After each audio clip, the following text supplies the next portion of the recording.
सड़कों के नीचे बनी ढकी हुई नालियों में जाता था, जिन पर बाकायदा मैनहोल कवर भी लगे थे। मतलब शहर के नीचे एक एकदम मॉडर्न सीवेज नेटवर्क काम कर रहा था।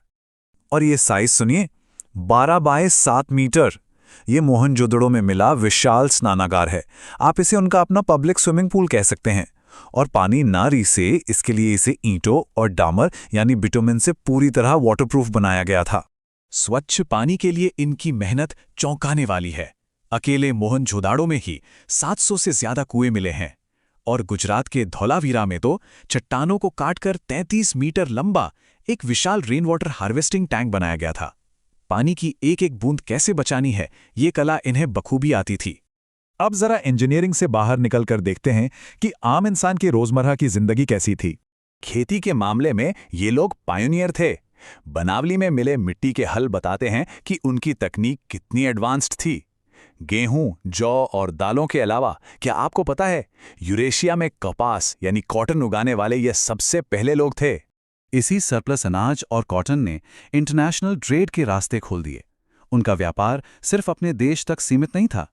लोथल के विशाल बंदरगाह से इनके जहाज ओमान और मेसोपोटामिया तक जाते थे, जहां से वो तांबा और सोना लाते और बदले में कीमती पत्थर, हाथी दांत और सूती कपड़े देते थे। व्यापार का तरीका भी बड़ा दिलचस्प था। उस वक्त कोई करेंसी या पैसे तो होते नहीं थे, तो ये लोग बार्टर सिस्टम यानी सामान के बदले सामान का लेन देन करते थे। और भरोसे के लिए वो जानवरों के प्रतीकों वाली स्टेटाइट पत्थर की खूबसूरत मोहरों का इस्तेमाल करते थे। ये मोहरें आज के जमाने की कॉर्पोरेट ब्रांडिंग की तरह काम करती थी। इनके कारीगरों का हाथ बहुत साफ था। कांसे के शीशे, हाथी दांत की बारीक कंघियां, इनकी क्वालिटी इतनी जबरदस्त थी कि विदेशों में इनकी भारी डिमांड थी। यकीन मानिए, इनकी बनाई हुई ये लग्जूरियस चीजें ओमान तक में खोजी गई हैं।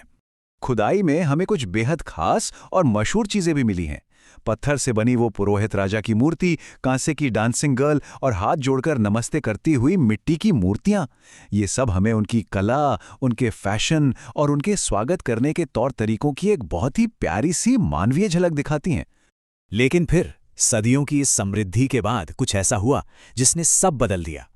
लगभग 1900 ईसा पूर्व के आसपास चीजें तेजी से बदलने लगीं। भयंकर जलवायु परिवर्तन हुआ, सूखे पड़े और जीवन देने वाली सरस्वती नदी सूखने लगी।